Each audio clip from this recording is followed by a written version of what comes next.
Jadi setiap era berganti, setiap masa berpindah, Allah selalu memberikan pedoman yang selalu aktual, faktual, dan dibutuhkan di masanya sesuai dengan kebutuhan makhluknya pada saat itu. Karena eranya berganti, kebutuhan bisa berubah, nuansa tidak sama, maka diberikan pedoman yang sesuai dengan masanya.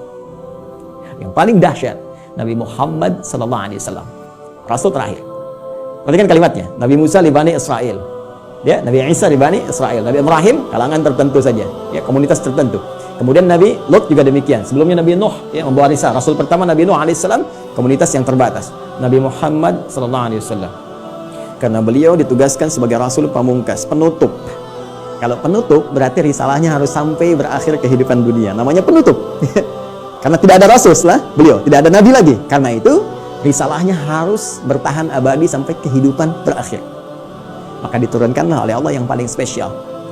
Karena spesialnya ini menyifati segala hal yang tadi disebutkan. Harus sampai bertahan sampai kehidupan berakhir. Harus beda dengan yang sebelum-sebelumnya. Harus punya mukjizat yang lebih dahsyat. Karena itu yang terakhir ini, karena sifatnya harus bertahan sampai akhir zaman, dia harus lebih daripada yang sebelumnya. Harus bertahan. Tidak boleh ada celahnya. Ya, tidak boleh ada perubahan-perubahan, ya, yang harus terjaga dari lafadznya, katanya, dan sebagainya. Semua harus unggul. Maka dipilihlah oleh Allah Subhanahu wa Ta'ala, ditetapkan oleh Allah Subhanahu wa Ta'ala, karena ini yang paling dahsyat, yang paling baik. Semua yang terkait dengannya selalu baik. Silakan cek. Yang dipilih turun membawa risalah ini, membawa wahyu ini, ya teman-teman sekalian, dari kalangan malaikat Jibril alaihissalam. Ketika dipilih langsung naik statusnya menjadi Sayyidul Malaika, Ruhul Amin. Nabi Musa punya teman, setiap rasul di bumi punya teman rasul dari langit. Nabi Musa punya teman Malakul Maut. Baik, Nabi Muhammad SAW punya teman malaikat Jibril. Malaikat Jibril ketika ditugaskan menyampaikan risalah yang akan dibawa pada Nabi Muhammad SAW, maka langsung naik status jadi Sayyidul Malaika. Diturunkannya teman-teman sekalian di hari Jumat. Ya, hari Jumat, harinya naik status langsung menjadi apa? Sayyidul Ayyam. Yang dipilih menerima ini Nabi Muhammad SAW langsung naik status jadi Sayyidul Anbiya wal Mursalin. Bulannya, ya, bukan main-main. Bulannya bulan Ramadan. Ya, bulan Ramadan.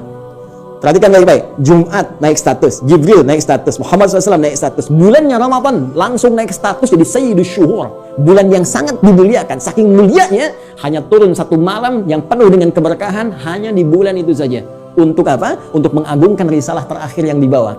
Karena itu nanti surah ke-97, surah yang menyebut keutamaan malam Al-Qadar itu akan disandingkan dengan turunnya wahyu yang sangat istimewa untuk menunjukkan keagungan risalah dan wahyu terakhir yang akan diturunkan pada Muhammad SAW.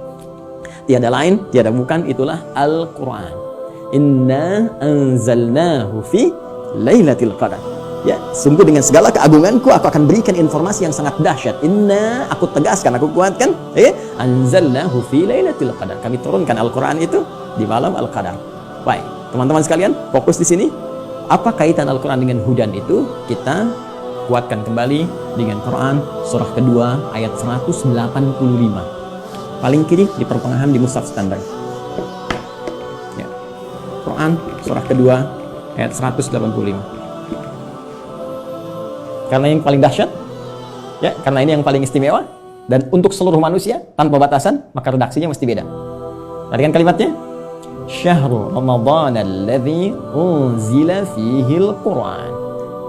Ya, di bulan Ramadan yang kalian menunaikan puasa itu, saat itulah diturunkan Al-Quran. Tadi kita katakan, tak sepakati Al-Quran turun di bulan yang sangat mulia, yaitu Ramadan. Quran surah kedua ayat 185. Allah perkenalkan nama kitab wahyu, pedoman hidup yang diturunkan pada Nabi yang paling istimewa untuk semua manusia sampai akhir zaman, yaitu Al-Quran.